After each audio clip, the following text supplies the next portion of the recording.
Bueno, acá estoy. Después de varios días de silencio, volví de vuelta. Y volví.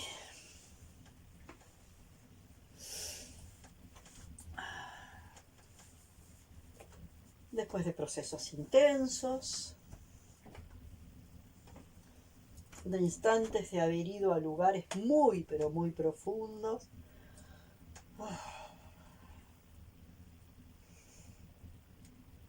Y de alguna manera sentir que aún yendo a estos lugares profundos, estamos apenas empezando a entrar a determinados lugares.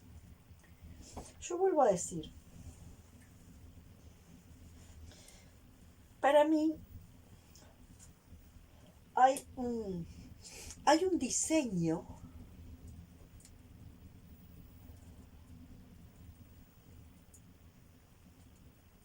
natural. Le voy a sacar la palabra original. Hay un diseño natural que es distorsionado por la interferencia del trauma. Y con la interferencia del trauma y toda una cantidad de situaciones donde empiezan a darse procesos de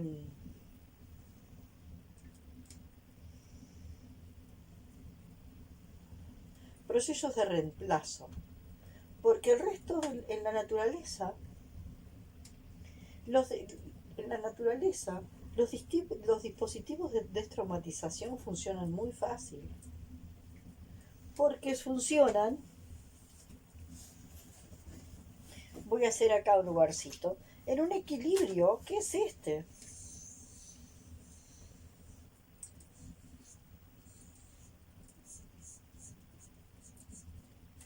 Destraumatización, traumatización. La vida, el hecho de vivir, genera trauma. Pero así como tenemos esta generación de trauma natural que el vivir produce, también existen dispositivos naturales de destraumatización. Entonces, cuando esto funciona, cuando esto circula, la vida genera traumas y hay un dispositivo de destraumatización. La vida genera traumas y hay un dispositivo de destraumatización. ¿Se entiende? La vida, vivir genera trauma. Y la misma vida tiene dispositivos de destraumatización. La existencia ya parte de un primer trauma. Toda la existencia parte de un primer trauma que se muestra en el primer desdoblamiento. El humano le agrega el segundo desdoblamiento, ¿no? Y en este segundo desdoblamiento es donde se agrega esta dificultad, porque el proceso de destraumatización queda anulado. Entonces, ¿qué se genera?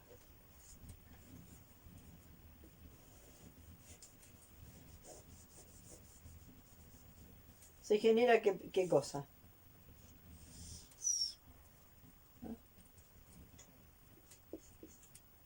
Y esto vuelve. ¿Y se genera qué? Un proceso de retraumatización continua. Porque esta mitad no se puede mirar. Entonces, traumatización, retraumatización, retraumatización, retraumatización, porque acá no se puede entrar. Esto está prohibido.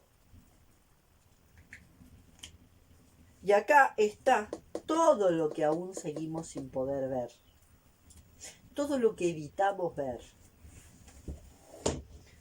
Entonces, vuelvo a decir, hay un primer desdoblamiento que es el que permite que la esencia se convierta en existencia. Genera un diseño que respira, donde las polaridades Se desencuentran y se encuentran, se desencuentran y se encuentran. Fricción, fusión. En la fricción hay chisporroteo, se separan, se juntan, ¿no? Un proceso permanente, un diseño que respira. ¿Qué pasa? Que el humano le pone los valores. ¿Y qué puso? ¿Qué hace? Le pone una traba. Fíjense que se genera la letra A. Cuando estas bisectrices del ángulo, ¿no? En el diseño común se mueven, se abren y se cierran, ¿no? Encuentro, retirada, encuentro, retirada, encuentro, retirada. Las polaridades se juntan y se separan. El humano, ¿qué hace? Le pone una traba acá. De forma tal que las polaridades no se junten. Yo a esto le llamo dualidad. A esto le llamo dualidad. Al congelamiento de las polaridades en oposición. Y en una posición continua. Y esto es lo que va a generar el proceso de retraumatización continua, como lo vimos. Ahora, hay un dispositivo en la naturaleza que le da un orden. Hay una película, por ejemplo, donde no me acuerdo el nombre, pero bueno, no me acuerdo, donde en vez de la persona nacer bebé, nace anciano y el proceso va al revés. La persona nace anciana y va rejuveneciendo. ¿Tá? Entonces ahí se mostraría un orden inverso, ¿no? Un orden inverso, donde en realidad el orden es que el proceso tiene un orden lineal.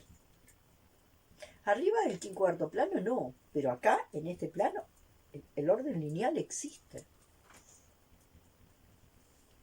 ¿no? Entonces, en ese orden lineal, sin duda, primero volvamos al ejemplo de la planta, ¿no? La semilla primero germina, luego de germinar crece, luego de crecer florece, luego de florecer fructifica y luego muere. Y dejó muchas semillas plantadas que a la vez van a generar procesos donde también van a hacer el mismo recorrido. Y en general no va hacia atrás. Cuando nosotros hacemos el proceso de ir del futuro hacia el pasado, nosotros no estamos en el plano concreto. ¿Se entiende? Nosotros podemos ponernos en un supuesto futuro que aún no está manifestado.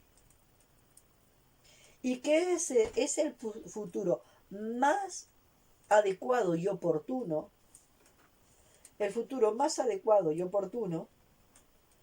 ¿no? Para una supuesta dificultad. Pero esto todavía no está. Esto está en un nivel cuántico.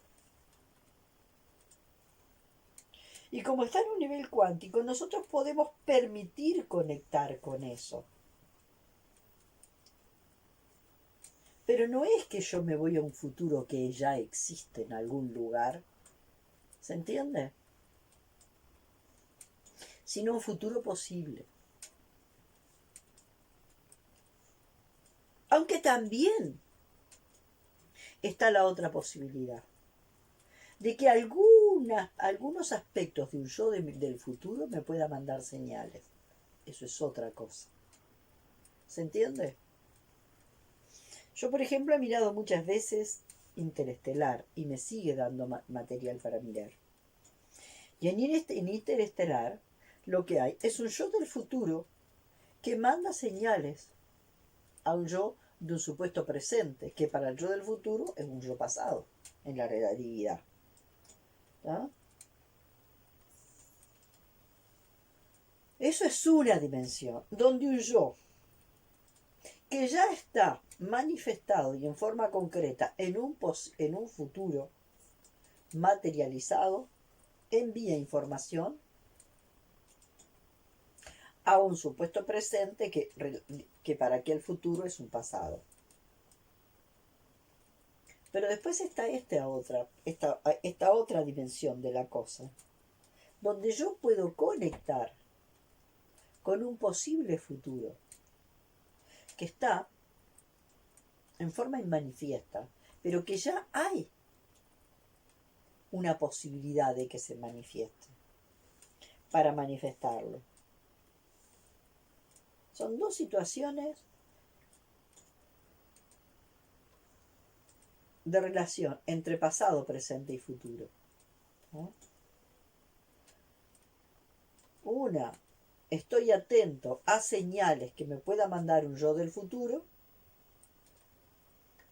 ¿no?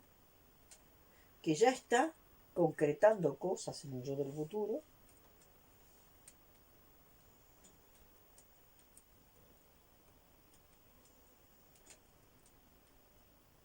Y la otra es conectar con un futuro posible, que sería la solución más adecuada y oportuna para resolver esto. Pero esto no está manifiesto.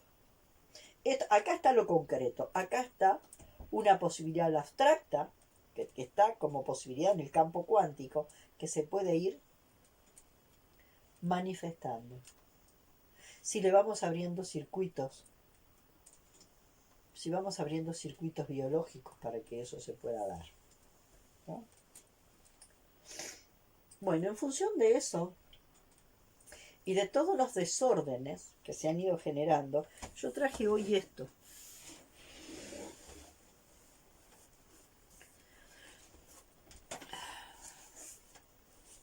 Papá y mamá, hermanos y hermanos. En esta línea están papá y mamá, la pareja, los hermanos, y para los costados pueden estar todos los amigos.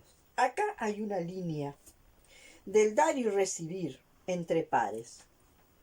Este dar y recibir es un dar y recibir que es importante que tienda al equilibrio, ¿no? Para atender a ese equilibrio, ¿no? Para que ese dar y recibir sea simétrico, también es posible que ese dar y recibir se vaya volviendo simétrico por la complementariedad de las asimetrías entre pares. ¿Dónde eso no se da? Donde empieza la relación entre padres e hijos, porque esa relación va así. Yo me puedo sentir par de cualquier ser humano que no me haya dado la vida, y me puedo sentir par de cualquier ser humano al cual yo no le haya dado la vida.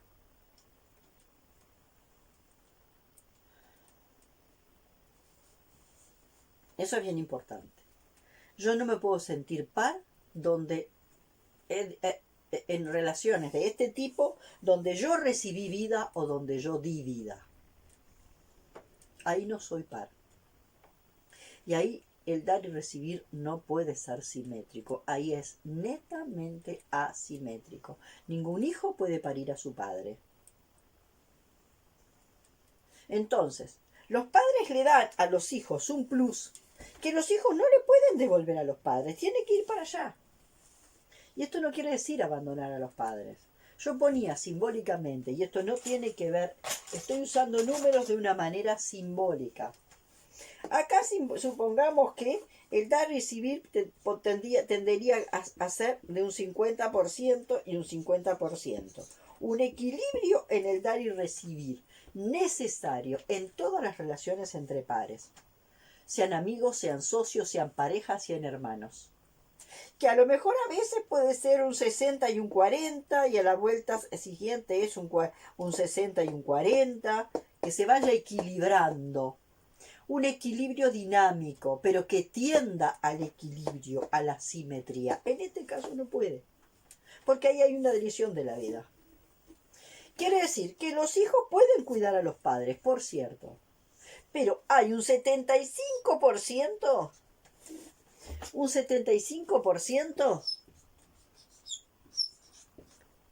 que tiene que ir hacia adelante y un 25%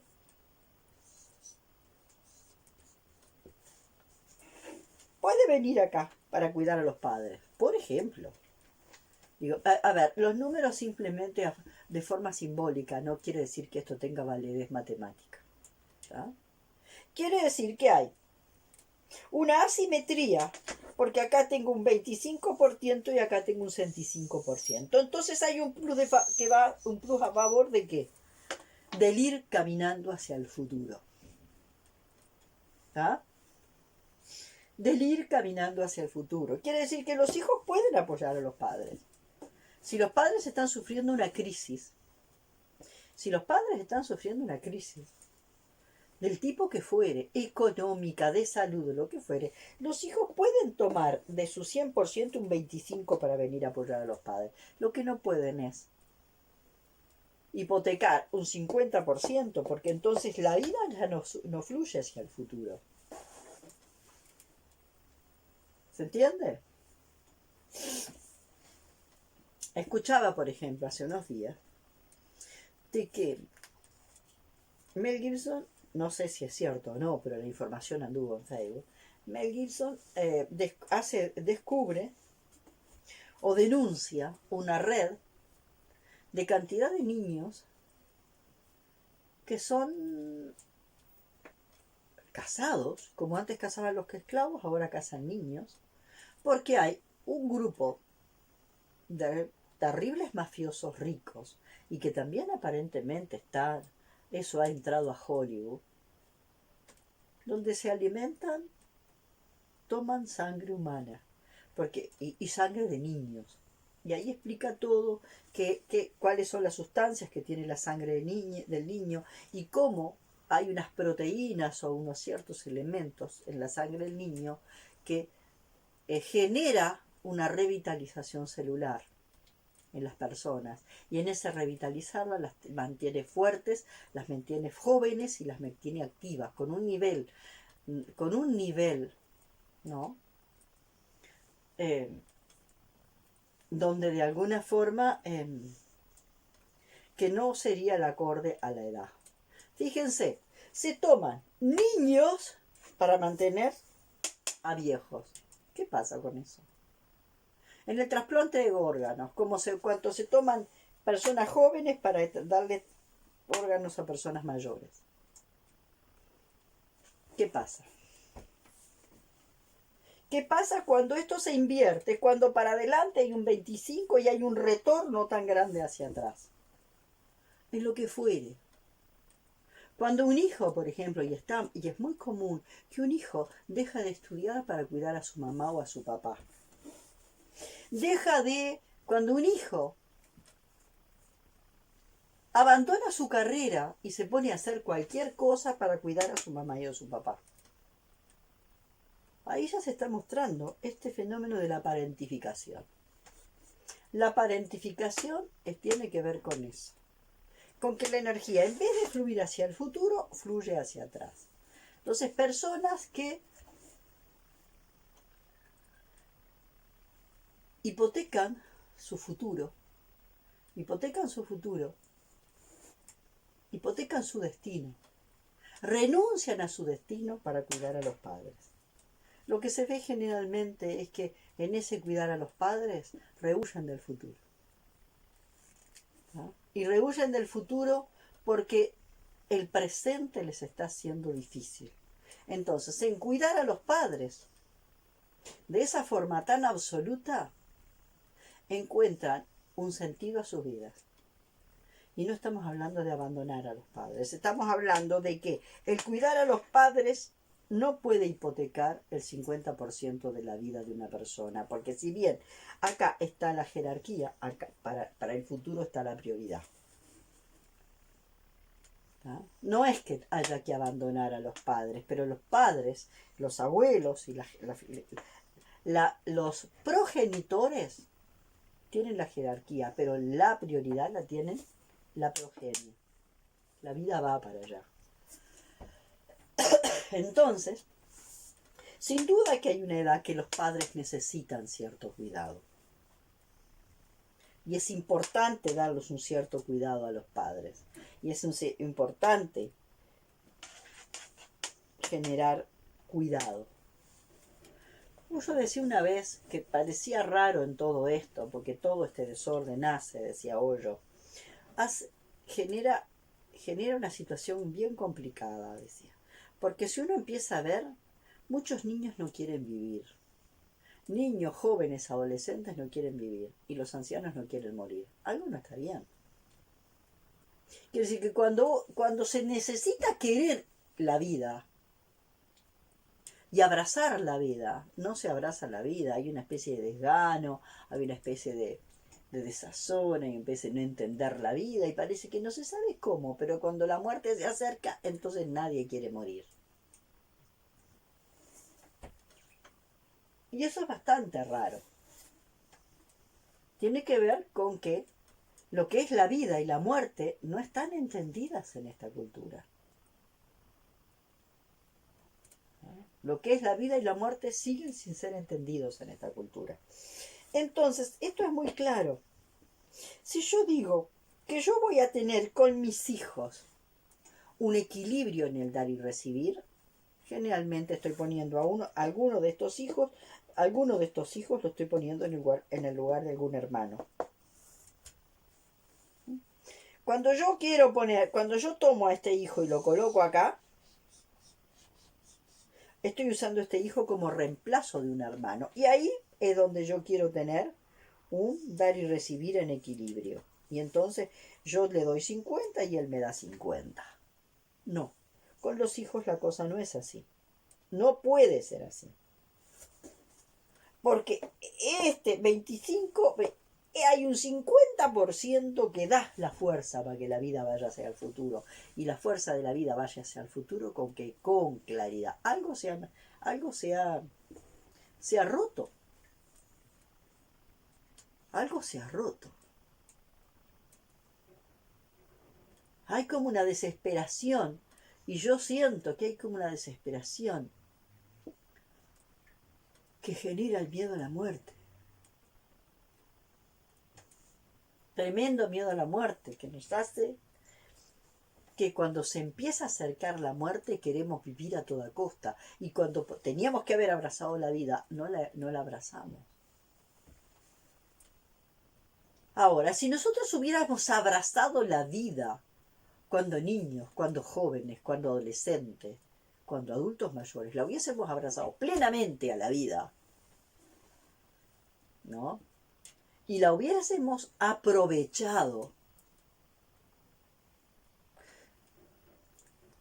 Llegada a determinada edad, bendito tiempo de morir y de pasar a de ser una antenita viva a una antenita no viva.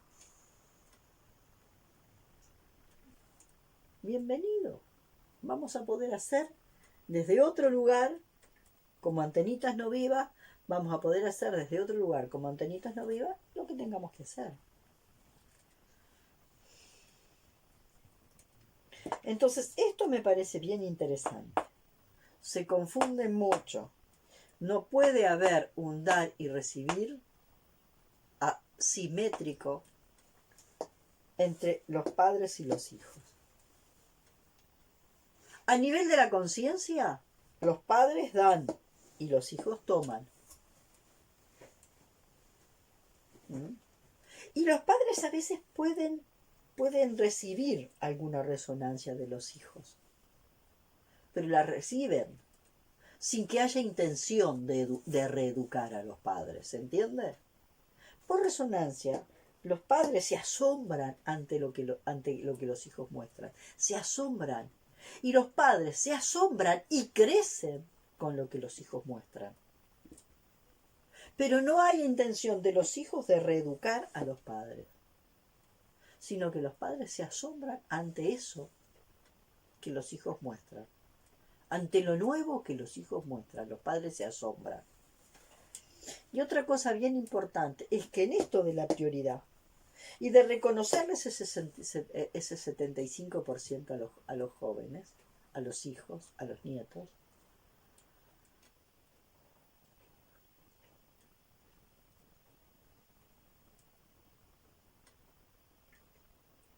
Es liberarlos para que de verdad vivan sus propios destinos. Es liberarlos de verdad para que vivan sus propios destinos. Nuestros hijos, la gran mayoría de las veces, están capturados por cantidad de asuntos nuestros. Liberarlos para que vivan sus propios destinos.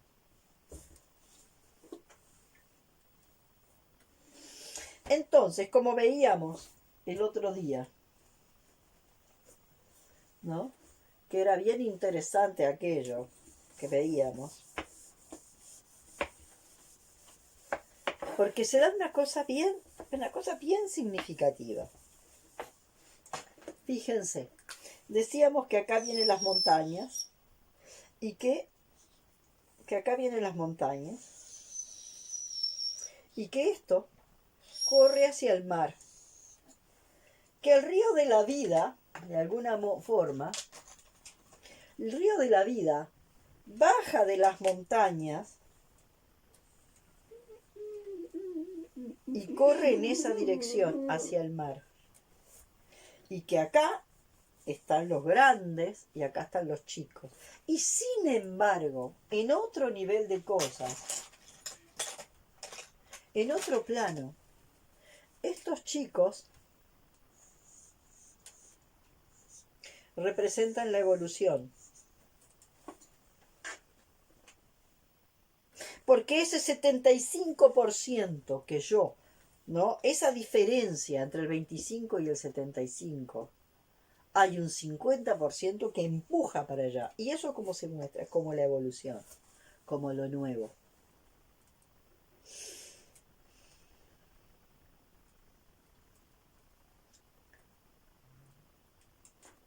Por lo tanto, en algún plano, acá está la jerarquía y acá está la prioridad. Parecería que todo se va achicando. No. Porque acá está lo nuevo.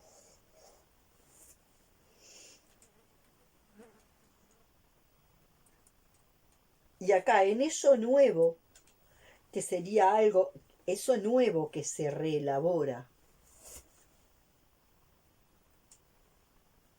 es donde se muestra la prioridad. Entonces, ellos en algún momento van a estar acá. Y esto que inventaron y que están, esto no, que manifestaron, esto nuevo que manifestaron, está acá.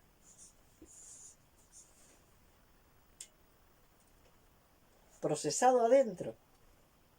Pero para que pueda estar acá procesado adentro, tuvo que haber germinado y florecido acá. Germinado, crecido y florecido acá. Entonces, ¿cómo es? Ser los grandes. Y a pesar de ser los grandes, yo soy, los padres ser los grandes y los hijos ser los chicos. Darles el permiso para que crezcan y que incluso crezcan más en su evolución, crezcan y vayan más arriba que nosotros, pero hacia allá. Habilitarlos para que crezcan y para que inclusive vayan más arriba que nosotros, pero hacia allá.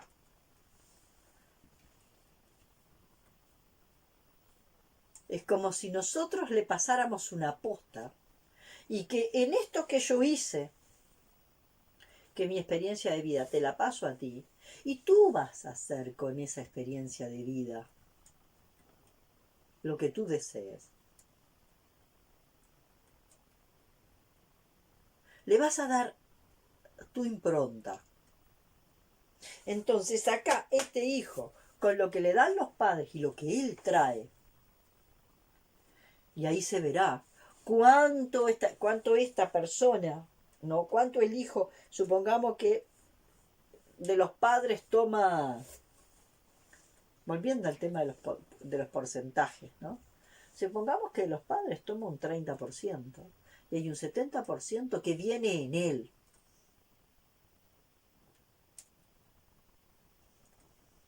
O que de los padres toma un 70% y hay un 30% que viene en él. De todas formas, lo que toma de los padres no lo puede tomar como programa. Lo tiene que resignificar, lo tiene que hacer suyo, lo tiene que procesar, lo tiene que pasar por cada rincón de su cuerpo para hacerlo suyo, ¿no? Le tiene que dar su propia impronta o su propio estilo. Tiene que ser actualizado. O sea, cada generación va a tomar lo que viene de la generación anterior, pero lo tiene que actualizar.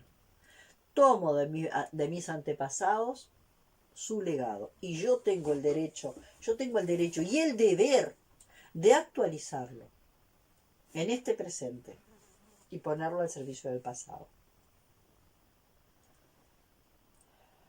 Bien, y entonces ahora voy a ir a la otra cosa, que yo creo que ya en algún video lo puse, pero me parece bien interesante.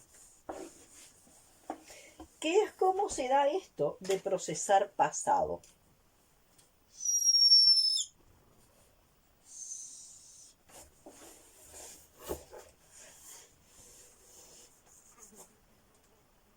¿Cómo es esto? De que el humano tiene que procesar pasado porque quedó preso, como decíamos, en un programa de traumatización, retraumatización, retraumatización, donde el dispositivo de traumatización, destraumatización no quedó.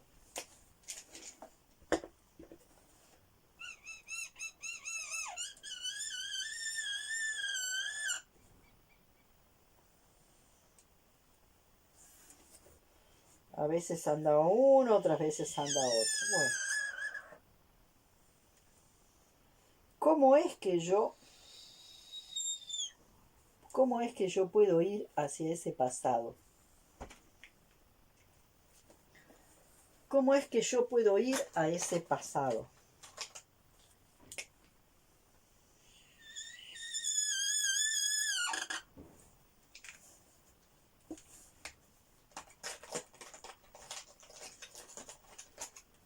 Bien. Yo me voy a colocar, esto ya lo tengo en algún video, yo me voy a colocar, acá, por ejemplo, hay lo que yo diría un enorme campo de miedo. Voy a poner acá un enorme campo de miedo. Por ejemplo, como un globo. El enorme campo de miedo atávico que estaba en un pasado traumático.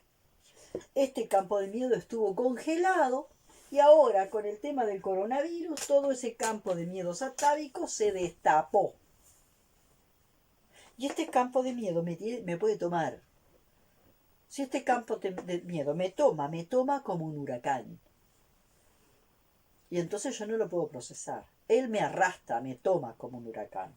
Entonces la historia es cómo yo me voy a colocar ahí para procesar ese campo de miedo. Estas son mis manos, estos son mis brazos, acá está mi cabeza, acá está mi cuerpo, acá están mis pies.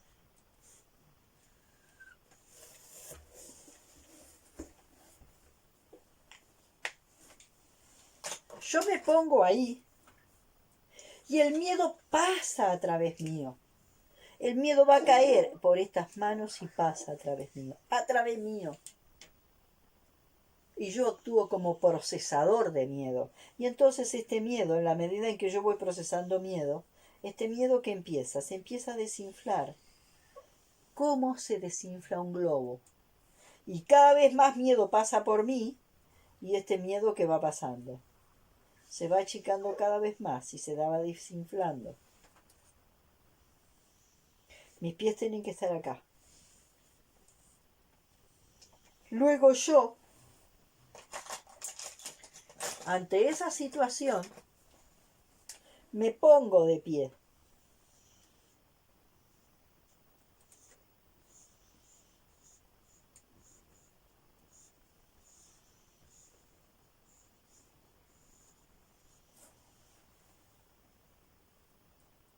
Porque todo ese miedo, ¿qué pasó con ese miedo? Todo ese miedo se volvió coraje y me puso de pie. Todo ese miedo que yo procesé se volvió coraje y me puso de pie. Y todo eso luego me doy vuelta y me voy a volver ¿a qué? A sembrar futuros. La mano acá está para arriba. Yo le permito a este miedo entrar por esas manos y pasar a través mío. Y cuando pasa a través mío, llega un momento en que acá se actualiza y me pone de pie. Y en esta actualización me deja pronto para sembrar futuro. ¿Y cuántos campos de miedo y lo que hay debajo del miedo? Todo lo que hay debajo del miedo. Debajo de ese miedo pueden haber muchísimas cosas. Entonces, al honrar ese campo de miedo va a empezar a mostrar. Va a empezar a mostrar torturados y torturadores que vamos a tenerlos que honrar. Vamos a violados, violadores que los vamos a tener que honrar. Ladrones, conquistados y conquistadores, dominados y dominadores.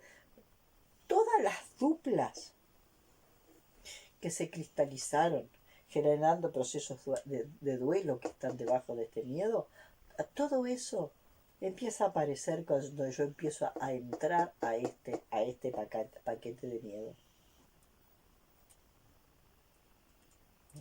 Y puede ser miedos también no procesados ante las situaciones, ante las catástrofes. Porque de alguna forma el humano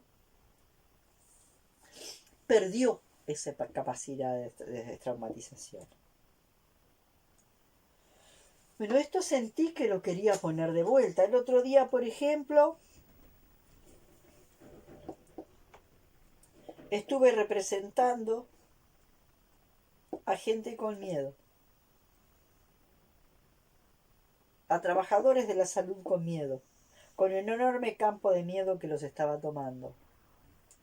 Y de esta forma se pudo procesar ese miedo y se pudo procesar todo lo que había debajo de ese miedo, para que se pudieran poner de pie y hacer una tarea.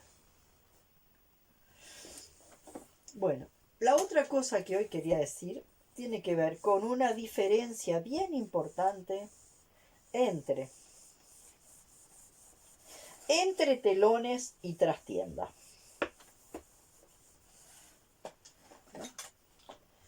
Una diferencia bien importante entre telones y trastienda.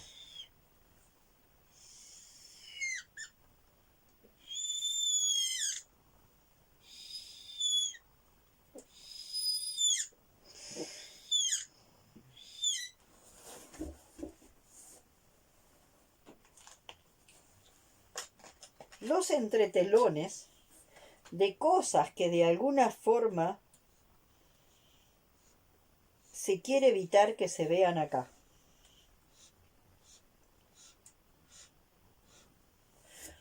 Es poner telones para que no se vea. Entonces, ¿desde dónde se ponen telones para que no se vea? Se ponen telones para que no se vea desde acá, desde el plano 2. Porque si esto se ve, yo tengo que dejar de ser negador y ver eso. Entonces, para que eso no se vea, pongo telones y pongo telones para que lo que hay entre telones no se vea.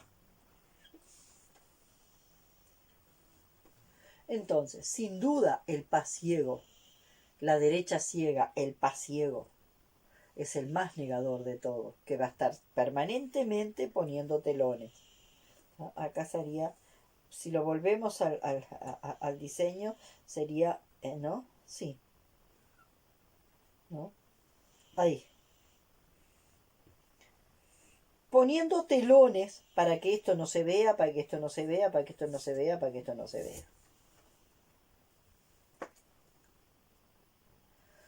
Y, a ver, sería al revés. Yo como tengo el dibujito al revés, sería al revés.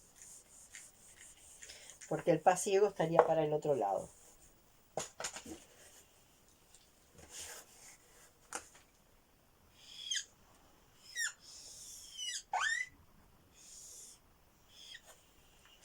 Es el pasiego el que quiere que las cosas no se vean, ¿no? Porque el pasiego negador de trauma quiere que el trauma no se vea, ¿no? Entonces va a poner telones, telones, telones, telones, para que esto no se vea, para que esto no se vea, para que esto no se vea, para que esto no se vea. ¿Tá? Y acá está lo que permite que se vea. ¿Tá? Entonces, este pasiego va a poner telones para que esto que está entre telones no se vea. ¿Tá? Y va a permitir que se vea esto, esto, esto, esto.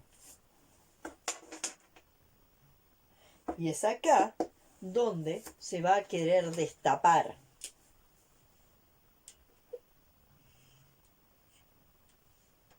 ¿Tá? Acá se va a querer destapar lo que se intenta tapar. Hacer visible lo que hay entre telones.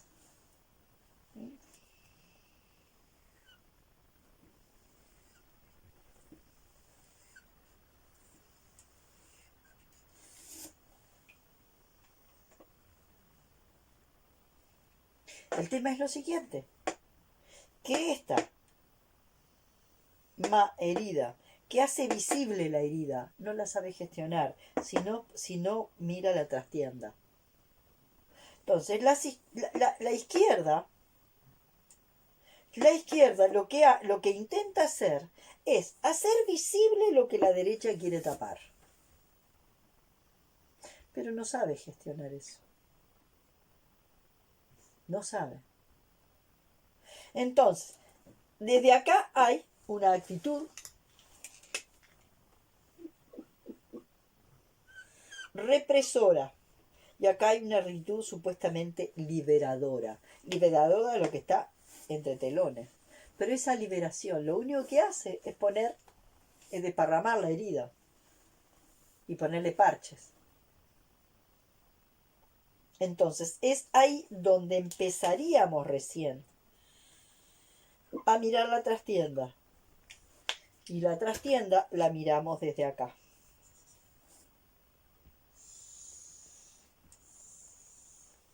¿Eh?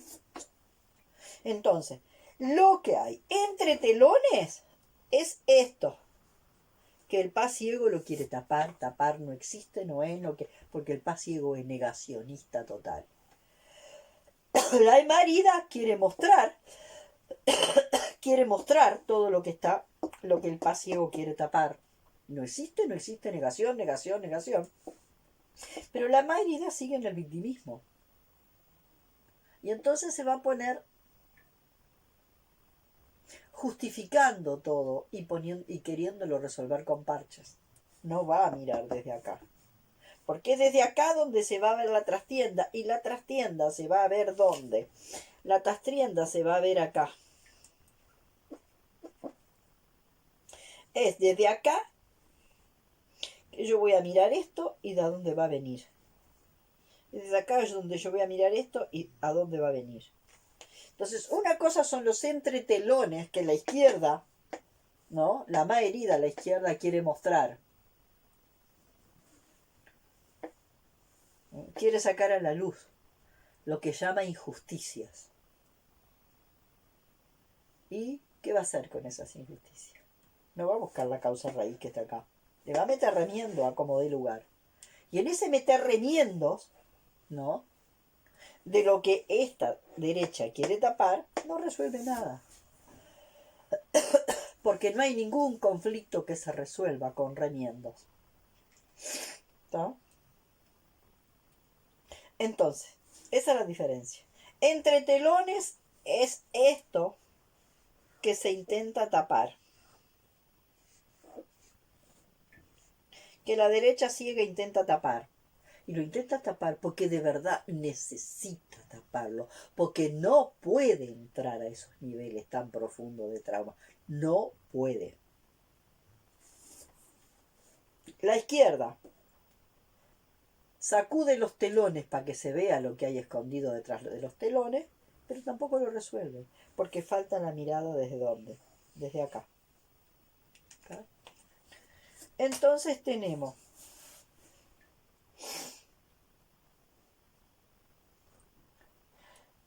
digamos, una suerte de inconsciente que es el que me ayuda a olvidar y a meter entre telones. Así que cuánto nuestra derecha ciega, nuestro paz ciego, nos ha hecho olvidar desde el olvido neurótico. Cuánto cada uno de nosotros ha olvidado. Fíjense que pocos niños tienen recuerdo antes de los 5 o 6 años. En las primeras etapas el olvido neurótico, que es el paz ciego, funciona a full.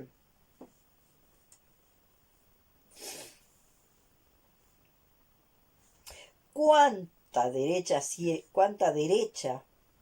negacionista, cuánto paz ciego tenemos cada uno de nosotros, cuánta derecha negacionista tenemos cada uno de nosotros, cuánta cosa hemos metido entre telones,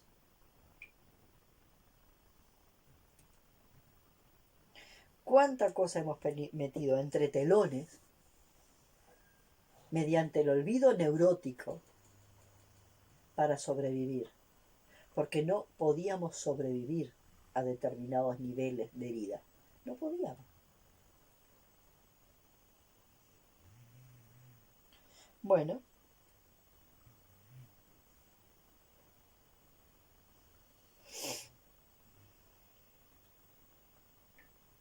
podemos empezar a recordar. Podemos empezar a recordar. Pero si no buscamos la causa raíz, ese recordar, o sea, hacer visible lo que hay entre los entre telones, sin entrar, sin ir acá a ver la trastienda, no sirve de nada.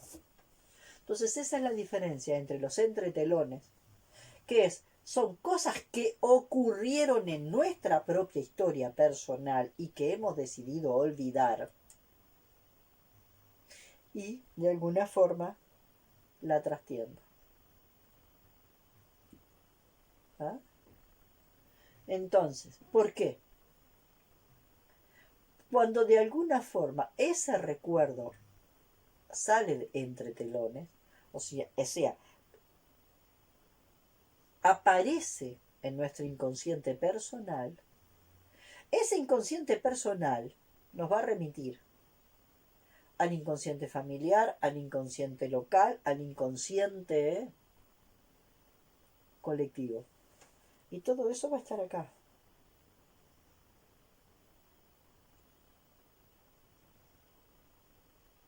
¿No? Todo eso va a estar acá. Y ahí empieza el proceso. Y ahí es donde nos vamos a dar cuenta. De a poco nos damos cuenta que en todos está casi todo. Yo diría, en todos está todo. Todos más acá o más allá hemos pasado por experiencias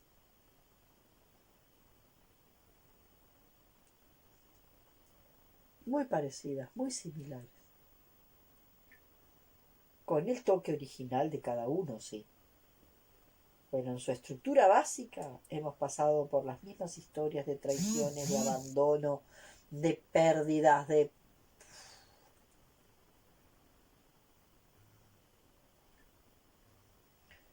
Y todo lo otro también. Todos hemos sido terribles perpetradores, tenemos toda esa memoria. ¿Eh? Entonces, ahí están todo eso que son los entretelones y está la trastienda. Son dos cosas diferentes, que me parece que es importante que podamos ver la diferencia. En los entretelones hay una necesidad de ponerle telones para olvidar, para sobrevivir. Entonces necesita ponerle telones necesita ponerle telones eh, el individuo, ¿no? La persona particular, los pequeños grupos, las naciones. Olvidar, olvidar, olvidar. Y el olvido también implica generar una distorsión, porque en esto yo me armo una película con pedacitos, con recortes. Me armo una película con los recortes que inconscientemente me conviene recordar. Y lo que no me conviene recordar lo meto entre telones, lo escondo entre telones. Y me armo mi propia película, de acuerdo a lo que yo decido recordar y a lo que decido olvidar. Y por supuesto, a esta más herida que quiere sacar a la luz lo que este quiere, aquí está un poco lo que hace, la tarea de un terapeuta. Un terapeuta va a querer que esto que está entre telones se haga visible, ¿no? Que sea visto, se haga visible, pero también llevar a la persona a ver esto, a ver eso que está más atrás y más atrás y más atrás y más atrás. Y que esto va a dar el propósito, le va a dar un sentido. Como yo les contaba, ¿no? El haber podido entrar y poder ver esa situación donde hace 9 generaciones atrás mis antepasados o algunos de mis antepasados murieron huyendo de un volcán y otros los vieron morir y no pudieron hacer nada. Eso dejó una impronta en el ADN de todo el árbol genealógico, una impronta de terrible miedo a las catástrofes y de seguir huyendo de las catástrofes de una forma cada vez más. Entonces siempre está en una desesperación y siempre está, ¿no? Y siempre está en una desesperación y sentir que hay una calma que no es verdadera. Y cuando la calma aparece no es verdadera, por un terrible miedo a las catástrofes, ¿no? En este caso, miedo al fuego. En otros casos aparece miedo al agua. En otros casos hay distintas, uno puede ir rastreando distintos miedos, ¿no? Que de alguna forma son miedos que toman a árboles genealógicos enteros o a parte de los árboles genealógicos, que tienen que ver, por ejemplo, con eso, con catástrofes naturales. Pero también con miedos terribles de lo que el humano mismo ha ido haciendo en esta historia, de empezar a tenerle miedo al otro.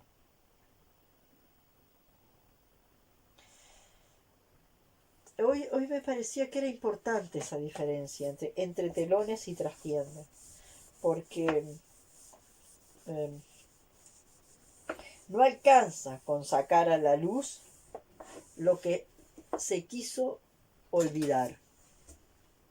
Lo que se quiso olvidar, lo que se quiso olvidar, como estrategia consciente o como estrategia inconsciente.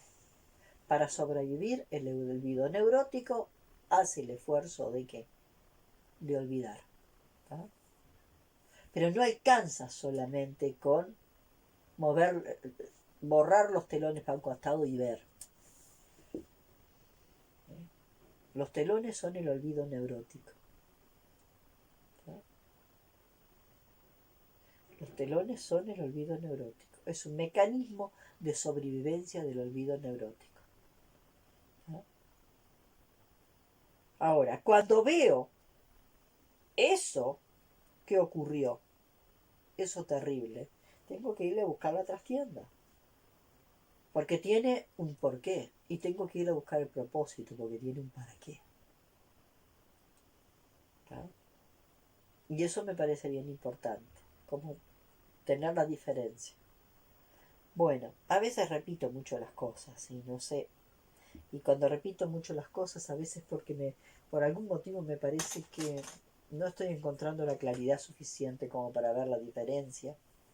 No estoy encontrando las palabras, porque yo tengo la claridad a veces, pero no encuentro las palabras como para poderle dar la claridad a eso. Entonces, bueno,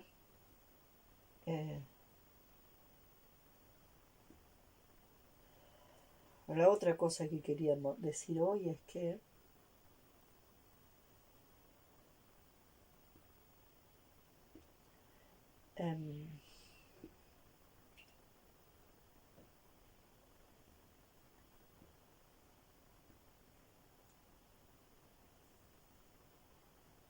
en ese desorden que tenemos todos, donde está incluida la parentificación, es como si los hijos y los nietos fueran los que nos dan la vida a nosotros y a través de ellos nos volvemos plenos.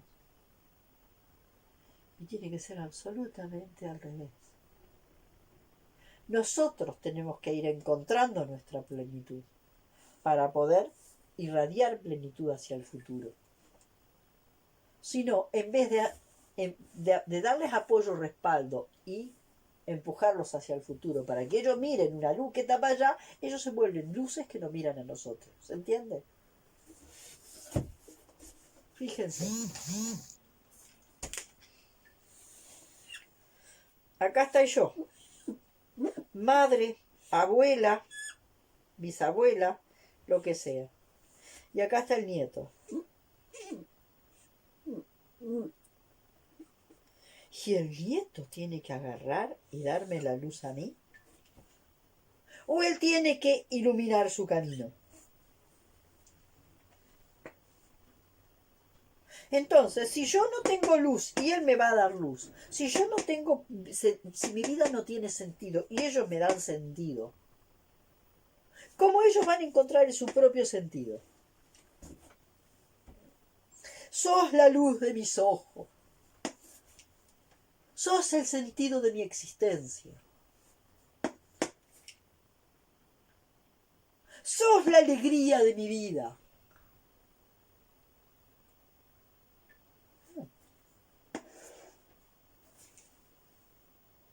Acá lo que hay, Helling dice muchas veces, acá lo que le va a pasar, ¿no?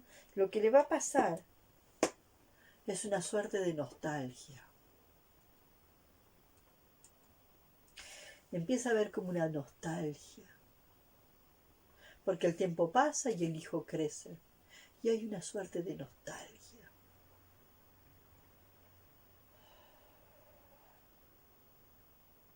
En ese parir, que es parir, partir y dejar partir. Pero esa nostalgia tiene una buena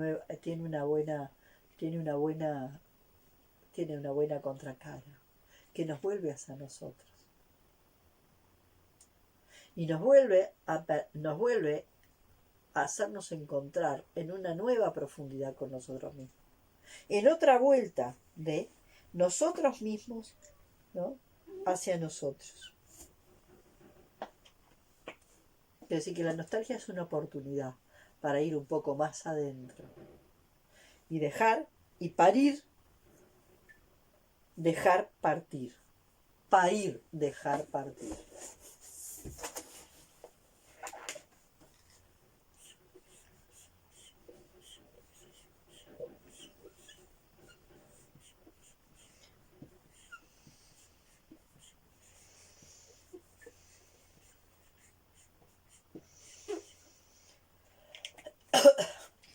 Parir es dejar partir. Y desde ese parir, como dejar partir, los padres se van volviendo cada vez más innecesarios. Los buenos padres se van volviendo más innecesarios porque le permiten a los hijos encontrar dentro de sí todos sus recursos para seguir hacia el futuro, más enteros y más plenos. Y esta es la historia. Parir es dejar partir y no tener a los hijos o a los nietos como tapa agujeros. Y cuando un nieto puede venir hacia un abuelo, puede venir a recibir, ¿no? A recibir algo de la experiencia del abuelo, pero no a darle. El abuelo o el padre tienen que ser los dadores de sentido. Y si no lo encuentran, bueno, ahí está. Ese volver hacia adentro, a sentir que pueden ir hacia adentro. ¿Ah? Y ser dador de sentido al hijo no es prestarle sus sentidos. Es darles la fe de que la existencia tiene sentido. Transmitirles una suerte de fe o de esperanza o de confianza en que la vida tiene sentido.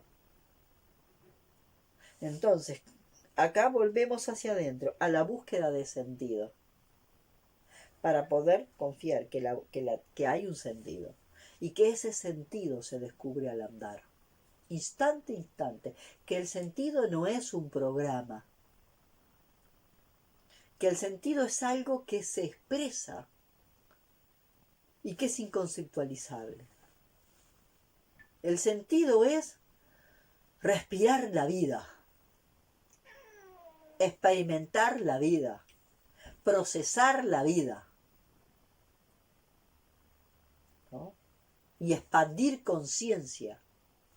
Algo que un darse cuenta y otro darse cuenta y otro darse cuenta, nos vamos dando cuenta.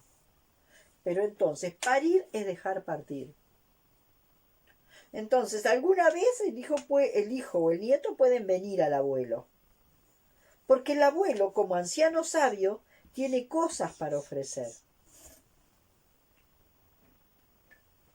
¿Ah? El abuelo como anciano sabio o el padre tiene cosas para ofrecer.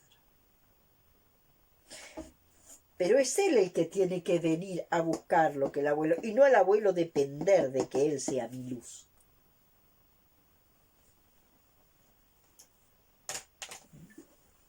No es el niño el que tiene que venir a alegrar a los abuelos. Es el abuelo sabio el que tiene que brindar esa estabilidad, esa certeza de que la vida, aún en las circunstancias que parecen más adversas, la vida tiene sentido. La existencia tiene sentido. La existencia tiene propósito. Porque el propósito es anterior a la existencia. Y si el propósito es anterior a la existencia tiene propósito y la vida tiene sentido. Y eso es lo que tienen que transmitir. Ahora, cuando esta persona, padre o abuelo, vive su vida como un sinsentido, entonces tú eres la luz de mis ojos, tú eres la alegría de mi vida, tú eres esto, tú eres esto, tú eres esto. Esto no se da.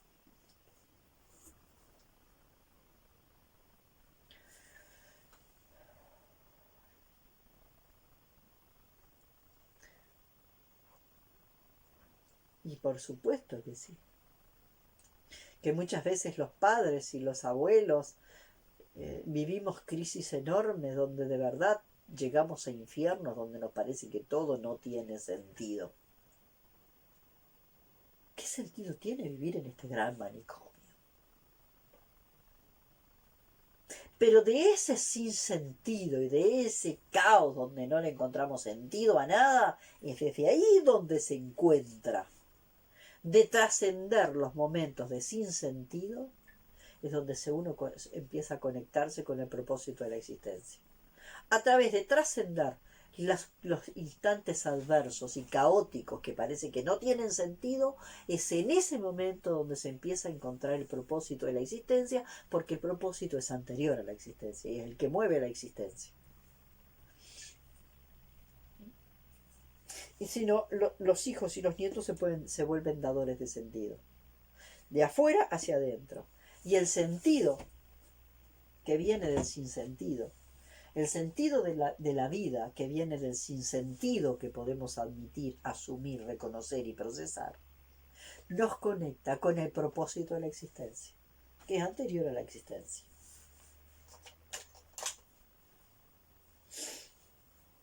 Y creo que esto es una de las cosas que nos cuesta más.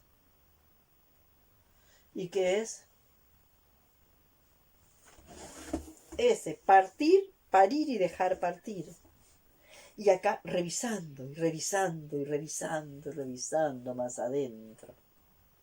Porque cada vez que parimos y dejamos partir, nos queda un dejo de nostalgia. Y en ese dejo de nostalgia hay algo que hay que revisar, ¿no? Y en esa nostalgia es también dentro de nosotros un dejar partir.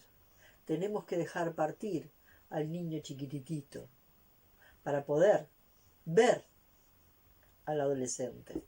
Tenemos que dejar partir desde adentro de nosotros nuestro apego al adolescente para dejarlo partir.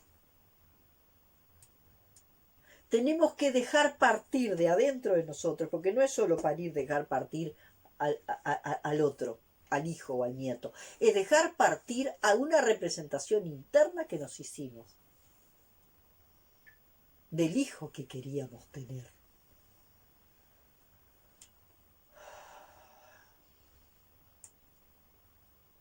Entonces, hay una pregunta. ¿Cuánto de verdad nosotros permitimos que el alma de nuestros hijos haya anidado de verdad en nuestro útero?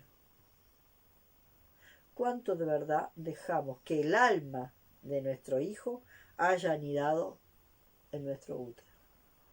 Como el alma de nuestro hijo. O si no,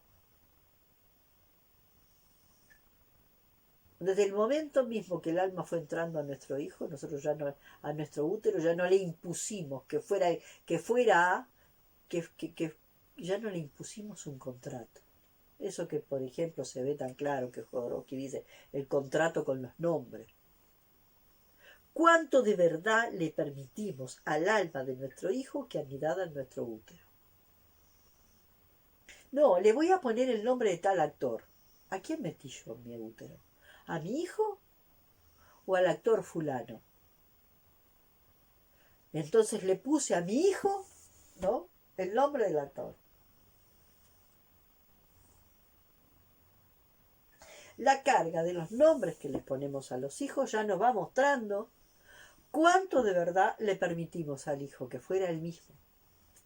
Entonces es hermoso esto que sucede en algunas culturas, por ejemplo en la cultura guaraní, donde los nombres no se tienen para toda la vida. Hay un nombre alma, pero inclusive hasta el nombre alma se puede cambiar.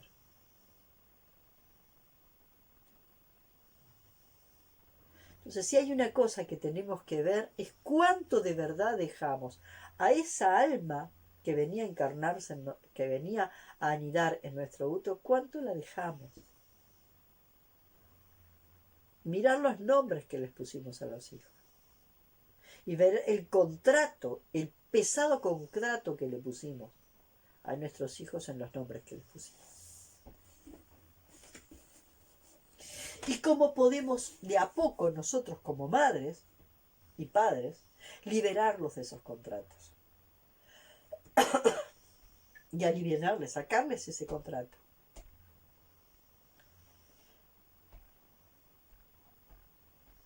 Entonces ahí, de alguna forma, recién vamos a volver, aunque el hijo tenga 15, 20, 30 años o 40 años, recién ahí vamos a poder tener en nuestro hijo en nuestro útero, por primera vez de verdad, al alma del hijo,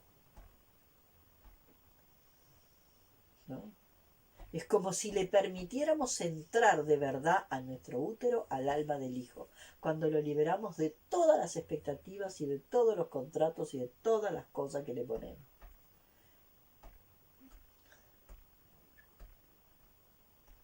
Desde lo que yo veía, por ejemplo, cuando estuve en Buenos Aires, era un niño chiquito, el niño estaba en la panza y ya lo habían hecho socio vitalicio de Boca Junior o no sé qué, un cuadro de fútbol. ¿Yo le estoy dejando una entrada al alma de mi hijo? ¿O yo lo que quiero es un hincha de Boca? Quiero tener, a ver, yo soy el padre y quiero que adentro de tu panza el que entre sea un hincha de Boca. No estoy abierto a recibir al hijo que es, al alma del hijo que es. Adentro de tu panza yo ya quiero al hincha de Boca. Y ya le metí un molde, hincha de Boca. Y así seguimos, ¿no? Metiendo a nuestros hijos en moldes, en moldes, en moldes, desde el mismo momento de la concepción, donde le podemos poner ya una expectativa. Perdí un hijo, tenés que venir a hacer reemplazo del hijo que perdí. Eh, Perdí a mi mamá, bueno, vos venís a tapar el agujero porque el agujero que mi mamá me dejó. Y mucha cantidad de cosas más, aún más sutiles y a veces más intrincadas y más enredadas que están en juego ahí. ¿Cuánto le permito a ese hijo que entre en la panza si en el momento en que quedo embarazada, estoy en plena pelea, en el peor de mis momentos, con mi pareja? Y en ese momento en que estoy en el peor de los momentos con mi pareja, en una de esas historias rarísimas que pasan, parece que en plena separación hay una relación de pareja, hay una relación sexual de la que nace un hijo. ¿Nació de qué? Nació de una pareja que se está destruyendo. ¿Cuánto de verdad le hago lugar a ese hijo en la panza? ¿Y cuál es la carga que tiene ese hijo? ¿Es la desesperada necesidad de que tenemos miedo de separarnos y intentamos traer un hijo como el poxipol que nos mantenga unidos?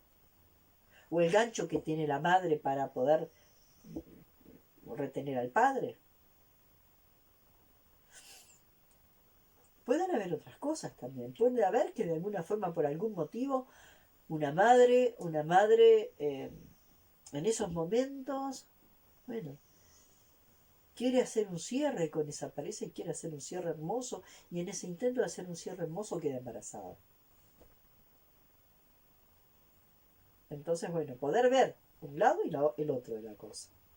No siempre es, este hijo nace con la carga de... No, puede ser, eso no puede ser. Una forma de honrar un pasado y bueno, y honrando ese pasado,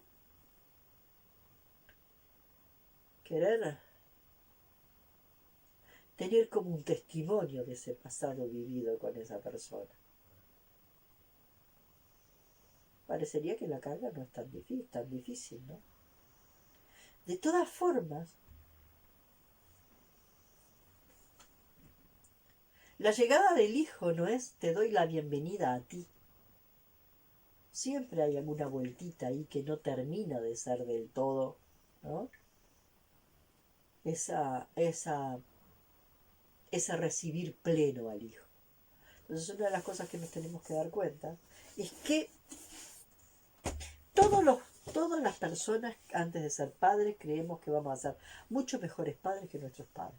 Estamos absolutamente convencidos y esa es la cosa más jorobada de todas y la que nos lleva a los errores peores.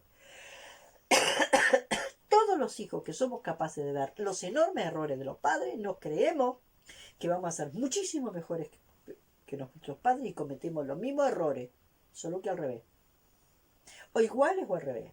o en la imagen directa o en la imagen inversa, pero cometemos los mismos errores. Entonces, si habrá que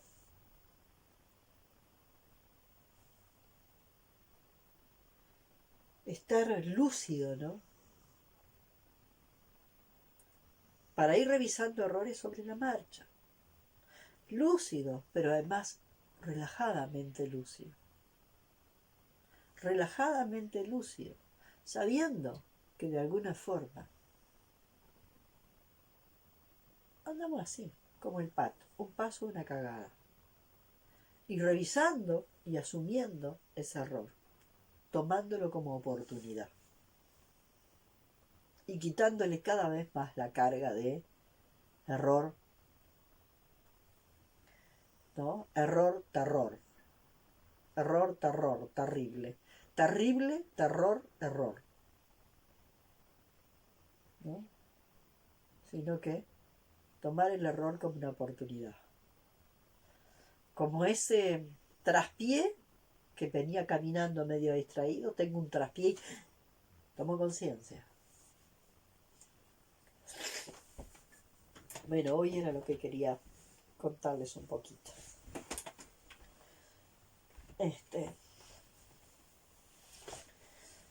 Decirles que bueno, que es así como va la cosa,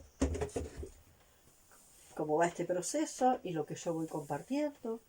Y voy compartiendo lo que a mí me va pasando y cómo yo lo voy viendo. ¿tá? Y cómo yo, cuando yo empecé todavía para mí el terror era error. Y entonces, cuando yo empecé a ver mis errores como madre, porque durante mucho tiempo también me creí que iba a ser mejor madre que mi madre y en algún tiempo me la creí.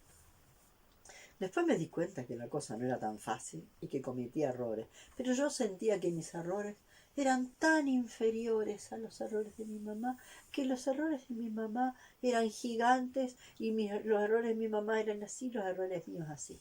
Y cuando me empecé a dar cuenta que mis errores, pasé para el otro extremo, me pareció que los errores que yo cometía eran muchísimo más grandes que los de mi madre y me parecía que era un monstruo. Y después pude empezar a procesar esos errores. Cuando me reconcilié con el error y lo pude tomar como oportunidad.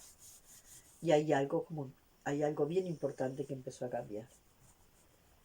Bueno, buenas tardes. Hasta la próxima.